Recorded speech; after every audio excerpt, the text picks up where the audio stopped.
War, huh? What is it good for? Welcome to the Not Just Any Book Club episode about the Iliad by Homer. Homer's Iliad. Of course. Yeah. Welcome. We are trying to do some classics with this one. And also next year we might read the Odyssey for the movie that's coming out. We'll see. Capitalizing on that. But yeah, Homer's Iliad. My name is Pierce, and my co-host here is Justin. And yeah, I mean, I usually I try and give some kind of preamble about the author or the book or whatever before we get into kind of the plot summary. But I feel like there's not really much to say about the Iliad, as you know what it is, right? It's one of the most classic stories in all of literature, all of Western literature. Influenced everything from the time it was written until now. The Song of Achilles was written. I mean, that's like direct, but that was written like in the last couple of years. Like it's very, very influential. Obviously. All right. Homer may not even have existed. Well, it's attributed to him. He may have written it. Written it down. I know he's the teller of the stories, but the fun part about Greece, ancient Greece especially, is that they didn't write anything down. So there are many more epic poems about the Trojan War, but all that have survived are the Iliad and the Odyssey, and everything else about it is in other poems that have not been written down. So Bronze Age Greece. I mean, there was a point when they started writing things down. We have not everything, but a lot more from Plato and on. But yeah, makes it a bit hard. Yeah, and there's a lot of stuff that they did write down that's lost. I don't know. I don't want to. The ancient Greeks did write stuff down. We just have lost a lot of it to time. Fragments in this. I mean, this is old enough that this did come from an oral tradition. That's true.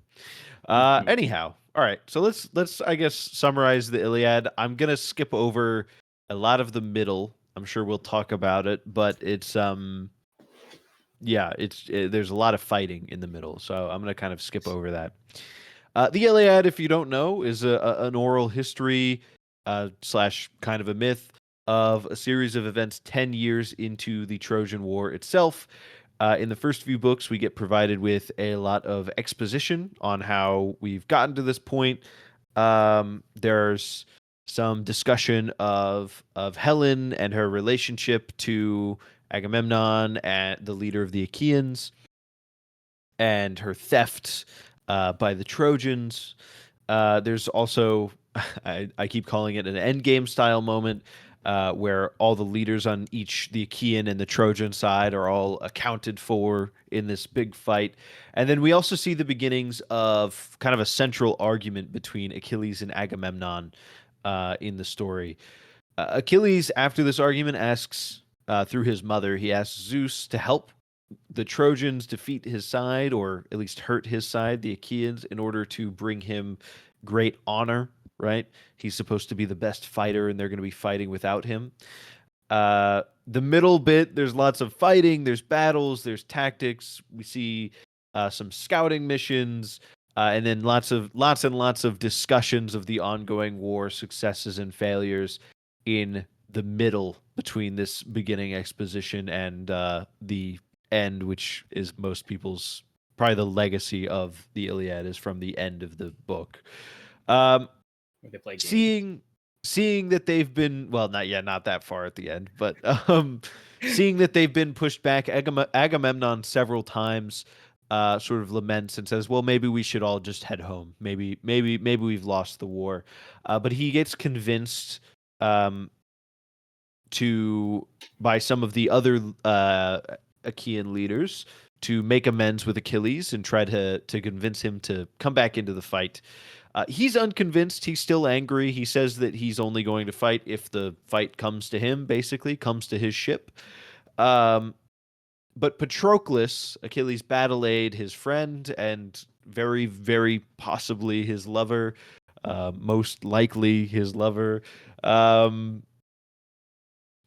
is sort of amenable, and he says, "Well, let me head to the mainland, see what the situation is, and see how I can help." Um, while he's there, he gets pulled into the battle and ends up falling at the hands of one of the Trojan leaders, Hector. Uh, there is great sorrow that spreads across the Achaean side, the leaders, to Achilles' horses, to Achilles himself.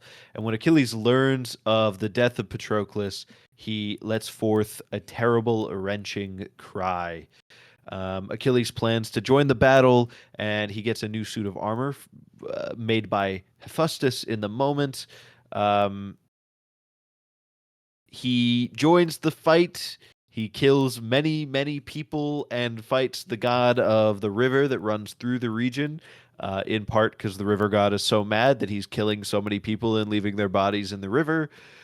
Um, Hector goes on to face Achilles, but sees how much rage and how strong Achilles is, and his nerve fails him, and he runs. Achilles chases him around Troy like 4 times or something, and, Like until Athena tricks Hector into seeing Achilles as his brother. Achilles defeats Hector in battle and dishonors his body and takes it with him. Patroclus appears to Achilles and asks him to bury their remains together, so that they may be together forever in death. Achilles puts on a funeral for Patroclus in which they play a bunch of essentially Olympic games and celebrate, and Achilles gives out prizes. Priam, one of the Trojan leaders, the father of Hector, comes and begs for his son's remains. Achilles softens, recognizing the love that he has for his son, comparing him to the love that he has for Patroclus, and allows him to take Hector's body back to Troy in the morning.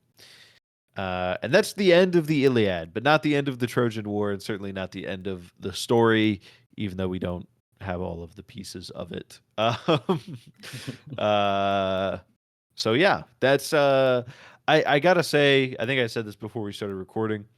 Um, I remembered that it didn't go to the end of the war itself, but I thought for some reason in my head I thought it went to when Achilles was killed. Um, but I guess not. I guess not. There is, we get sort of a closing, but it's not the end of a lot of things. A lot of different stories, a lot of different moving pieces in the Trojan War itself. Mm. Also important to note is the translations we read. I read the Fagle's translation. I read don't know. I read the Lattimore translation. We're not masters of the Iliad. We neither of us know the real difference. But I don't know. I thought it'd be interesting if we read, especially because I already had this translation. If we read different ones. Okay. You want me to start off with reading the first paragraph of the Fagle translation, and then we can compare? I don't know Yes. what this is going to produce. I don't know if we're going to try to mine out the differences, but may as well. Um, Book 1, The Rage of Achilles. Rage, goddess, sing the rage of Peleus' son Achilles, murderous, doomed, that cost the Achaeans countless losses, hurling down to the house of death so many sturdy souls, great fighter souls, but made their bodies carrion, feast for the dogs and birds. And the will of Zeus was moving towards its end. Begin, muse, when the two first broke and clashed. Agamemnon, lord of men, and brilliant Achilles. Okay. Hearing you read that as I'm looking over mine, I'm hearing that Fagle's translation feels more poetic. Not Yeah. like it feels like it was translated and then turned into sort of more typical stanzas in English. Mm. Let me read mine This is a set like I think I remember reading when we decided to do this a while ago now that the Lattimore translation is liked for its commitment to accuracy. Like it tries to Hmm. be more accurate with the words, I believe. Um, so here we go. Book one. There's no title of the book. Sing, goddess, the anger of Peleus' son Achilles and its devastation, which puts pain thousandfold upon the Achaeans. Hurled in their multitudes to the house of Hades, strong souls of heroes, but gave their bodies to to be the delicate feasting of dogs of all birds. And the will of Zeus was accomplished since that time when first there stood in division of conflict Atreus' son, the lord of men and brilliant Achilles. That is very different. Yeah, Yeah. yeah. Wow. I And didn't that's realize. why I thought we could both read that one. It's a famous passage, obviously, the opening Mhm. of the Iliad. And from what I've seen when people compare translations, that's one of the first things that they'll put up there because it's very poetic. It's like this is the story we're going to tell. And so there's a little room for playing around with the verbiage, and it's pretty clear what they're doing. Yeah, I had that highlighted because I was like, "Damn, that's a strong sentence." But now that I'm seeing, not that it's necessarily bad because it did make me want to read it some more. Um, it is one way to hook the reader in with the poetic language that because starting an epic off with the word rage really got me in. I'm like, all right, I see what you're doing, Fagles. I like I th- this. I think that literally is I think it's hard to translate that in English, but I believe in the original Greek the first word is rage. And I think that's just Mm, because I don't know if that's just because of word order or because of the poetic nature of it. mhm. But cuz I don't speak Greek, so I couldn't tell you if it was word It's all order. Greek to me. Yeah. But I believe the first word is actually supposed to be rage or Hmm, fury or something like that. interesting. Huh? What do you know? Um, that is interesting. Did it help me completely understand everything that was going on? I guess we'll get into my initial thoughts because I actually just wanted to get that out of the way. The initial comparisons of the translation, knowing that this is supposed to be poetic, and the fact that you're supposed to be able to read this at a surface level because it's poetic. I did struggle a little bit.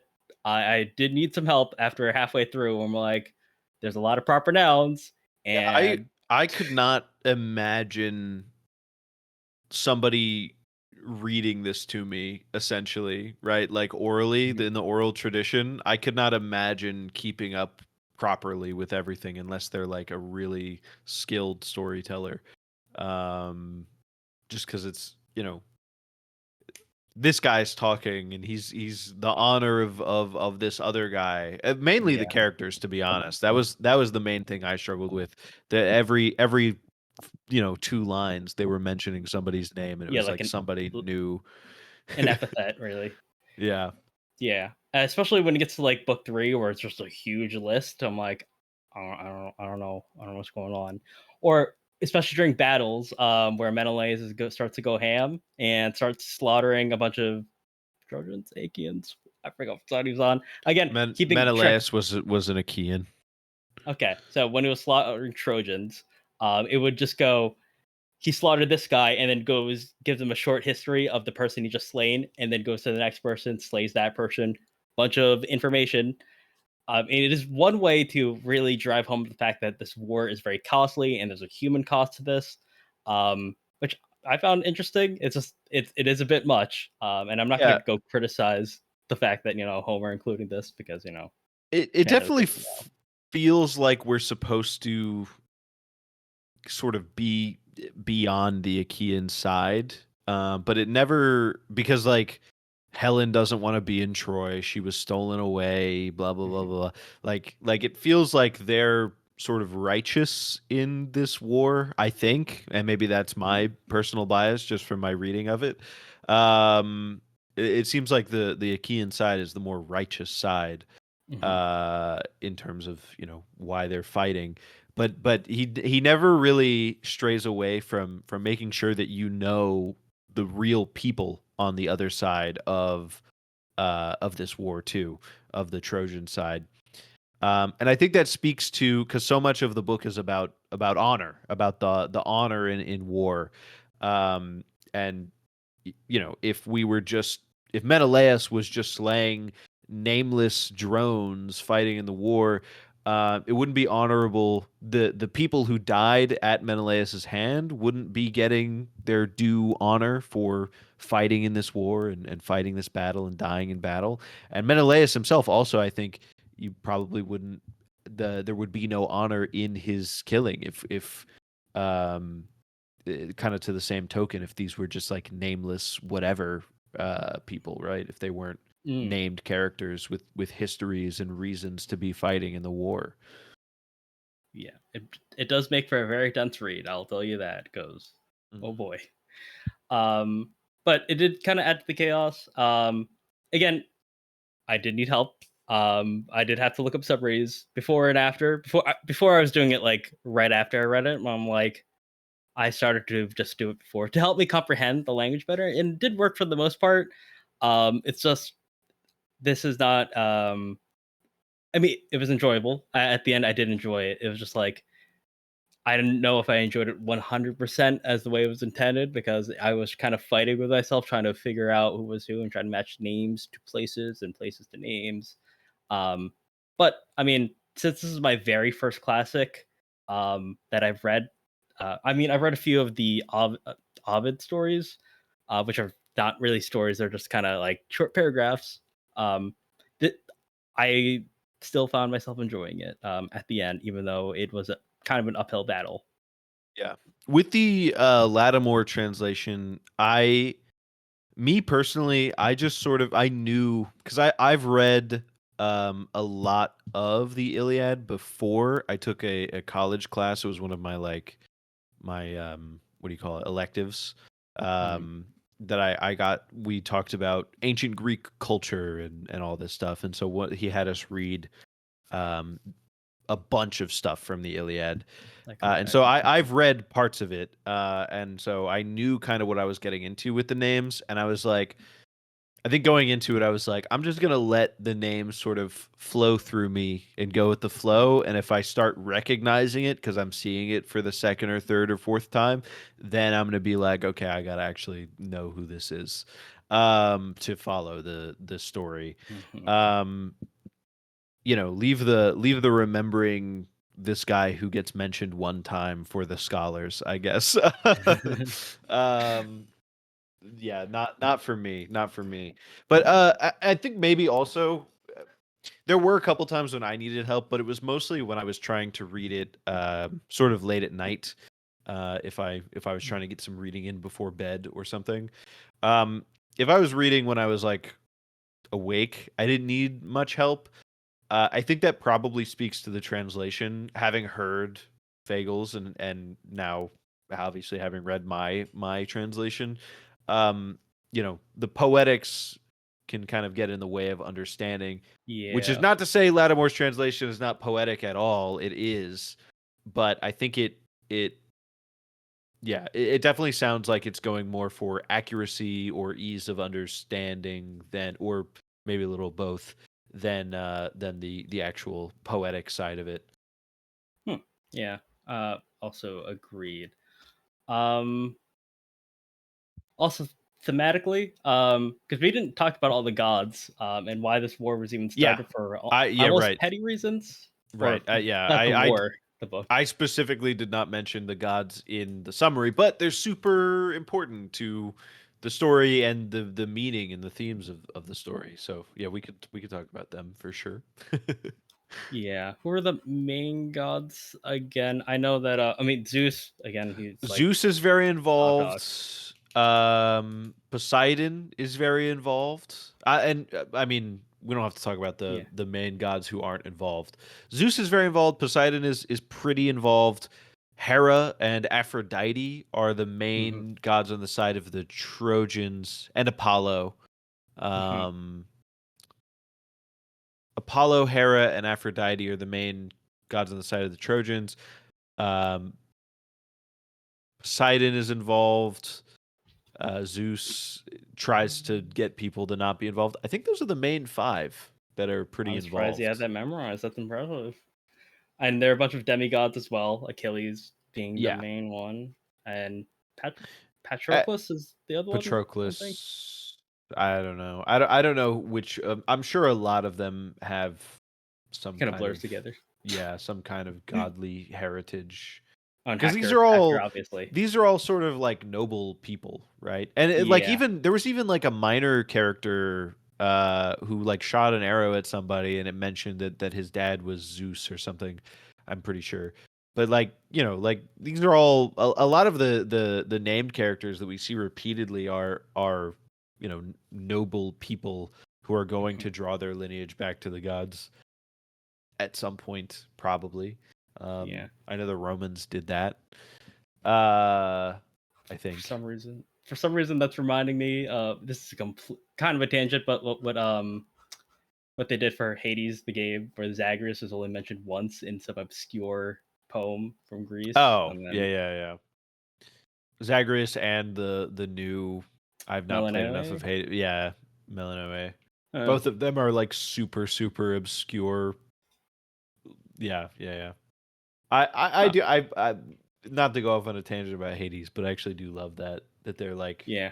they've taken these random minor gods that nobody really knows about and turned them into given them character and put them sort of in our Pretty tradition dope. and thought of Greek myth. Yeah, and that is honestly again why I love myths in general and Greek myths. This is probably like my area of interest, even more than comic book stuff, is because like they are treated like you could take one character and then they have entire lore behind them, and they do have an impact on our real world, which I just find interesting. And how if I remember correctly, they were encouraged to not write things down, but like reenact tales from their religion onto like a play. So they were encouraged to depict them rather than write them down, which I think is really neat. I forgot Athena actually. That's Oh, the sixth. That's the sixth. Athena is very involved as well. uh, Obviously, I mentioned Hephaestus and Achilles' mom is there, but I would say that like Zeus, Aphrodite, Hera, Poseidon, Athena, Apollo are probably the main 6 who you see mentioned repeatedly. I think Ares gets mentioned a couple times because it's a yes, war. yeah. um, but but yeah. Uh, kind of to get back to the gods. Mhm. I think that um the gods have their own sort of reasons for being involved and liking one side over the other. Like Aphrodite, I think her reasoning seems to be that she likes Helen and she likes Paris and they're both like attractive and so she wants them to be together seemingly. That Like seems to be matchmaker. her reason. Yeah, that seems to be her reason for being involved. Like Apollo, Agamemnon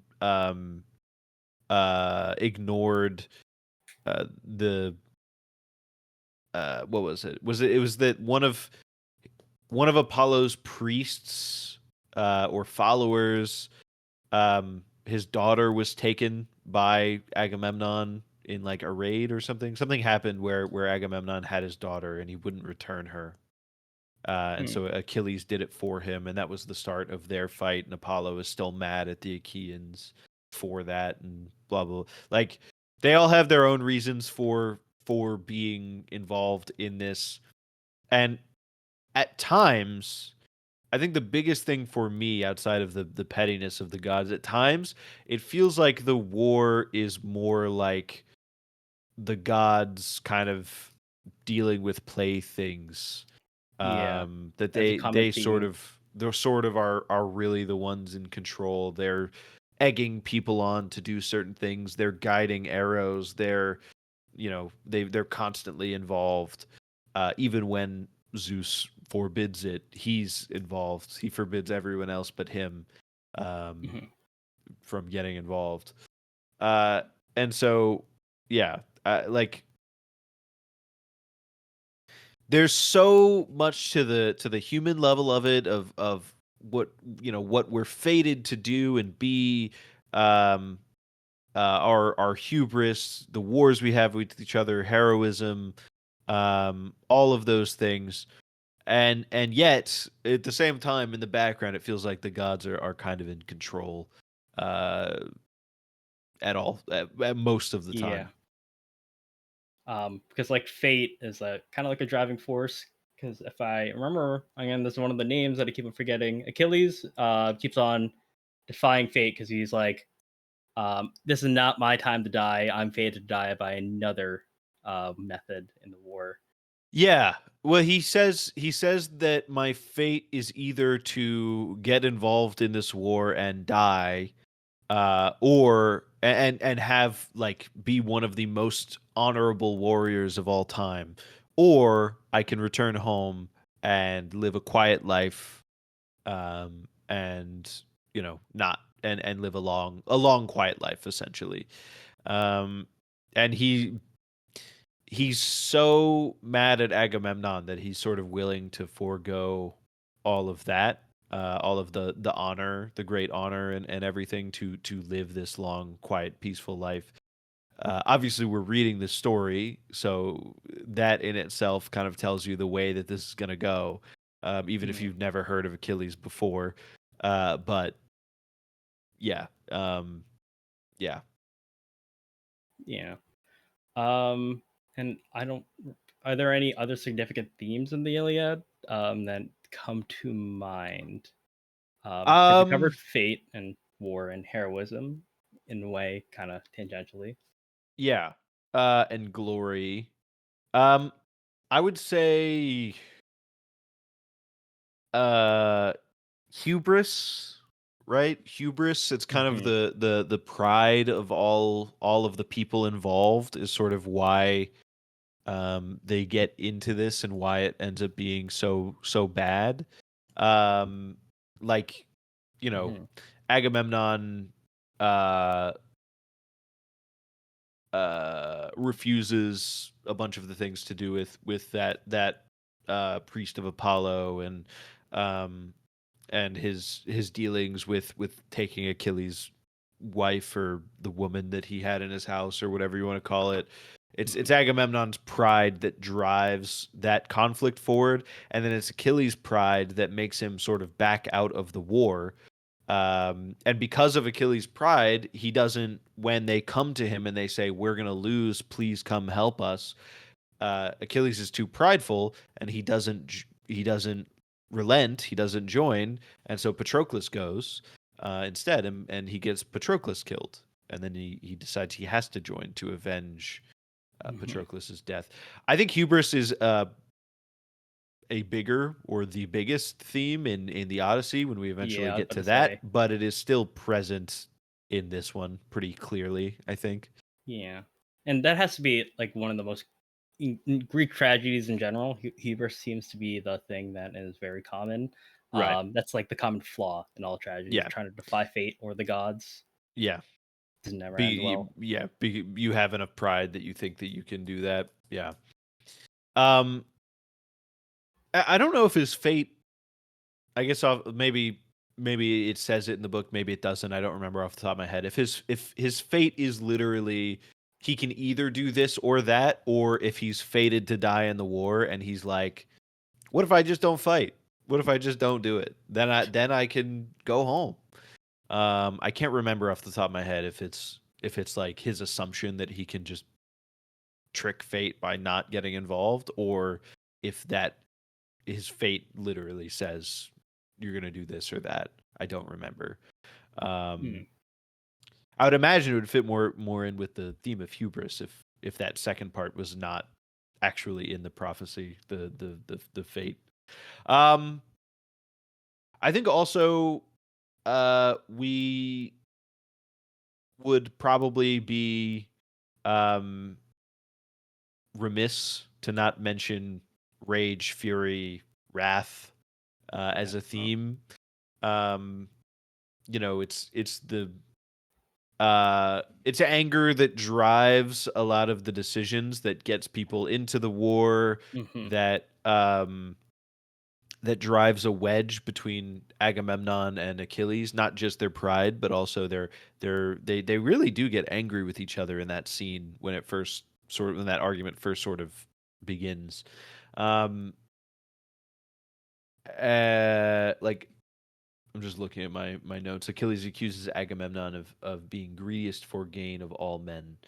And then of course, at the end, the wrath, the fury of Achilles is what drives the most, probably the most important and the most referenced and the best part of the story, which is the death of Patroclus and the following events. Sorry for spoiling this several thousand-year-old story, I guess. Yeah. That was really funny when the Song of Achilles was going around, the people being like, oh, spoilers, when people would talk about it, and then it's based off of the Iliad, which is several thousand years old. You could have read it at any time. Yeah. Watch people get angry at you for spoiling the Odyssey when the movie comes out. Oh, that's gonna happen for sure. Yeah. Not to say I've read the Song of Achilles. I just remember that going around online when that book came out. It's a retelling of a myth. If it gets spoiled, it doesn't matter. Everybody knows their fate eventually, so who cares? Who cares? But yeah. Do you have anything else you want to brush up upon in the Iliad? Because I mean, I don't think so. Do you have anything else? I don't. Do you know any works of art that are based on this thing? Besides from the movie Troy, which is very inaccurate. Besides the movie Troy. Like honestly, I know that the Iliad has had a huge amount of influence on the arts, and it gets referenced and people no horse, talk about it, and I was expecting that horse to show up. And I see that all get mentioned, and obviously that's true. But the stories I feel like people cling to and are a bit more popular are more related to the Odyssey, I feel, than the Iliad. It really steals its thunder. The journey home and all of the events that occur along the path, it honestly makes for a more easily transferable story if you want to put it onto something else. If you want to change it. I think even pitching this to you was because of the movie next year. I'm like, ooh, the Iliad, that's the precursor to the Odyssey. So the Odyssey will always the Iliad will always be in the Odyssey's shadow. Whether you like it or not. Yeah, it's one of the two surviving things. Yeah. Unfortunately. I think also just because it's like not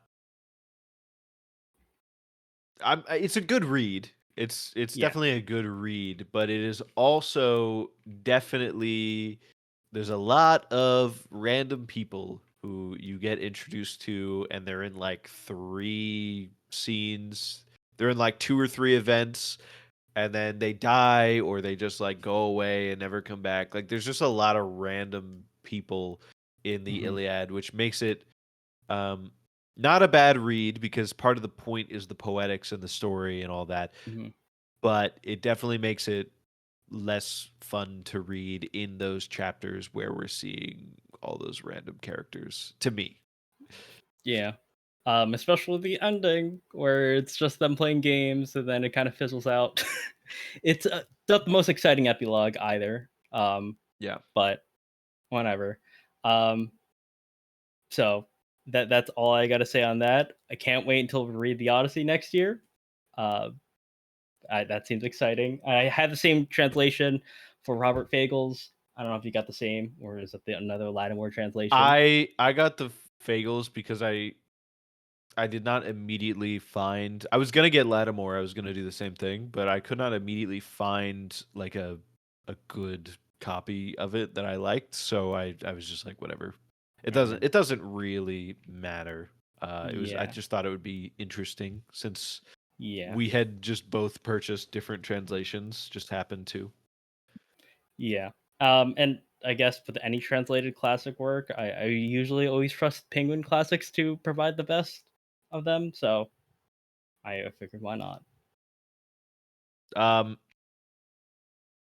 I don't ever trust them to provide the best. I trust them to provide a good enough one. Okay. That's the research because I mean, we're getting off on a tangent. I've read more philosophy than you, and because Definitely.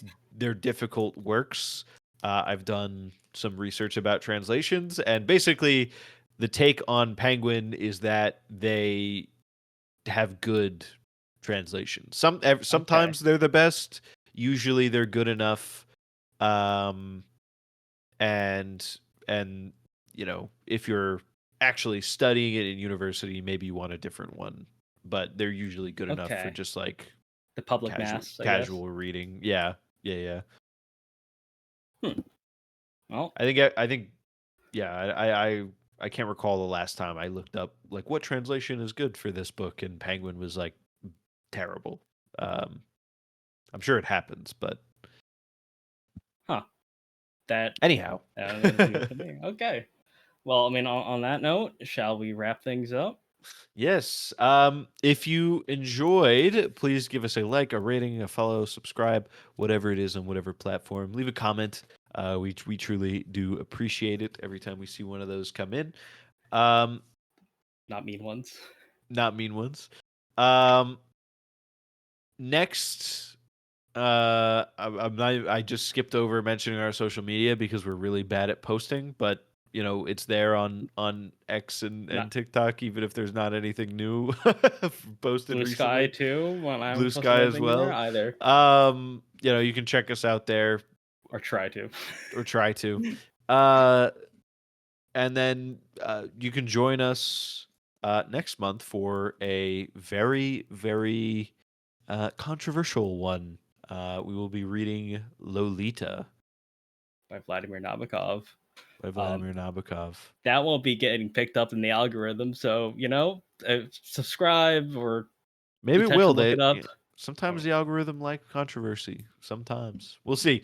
All right. Well, yeah. Anyways, just join us next month for that. all right, yeah, and goodbye, Prometheus.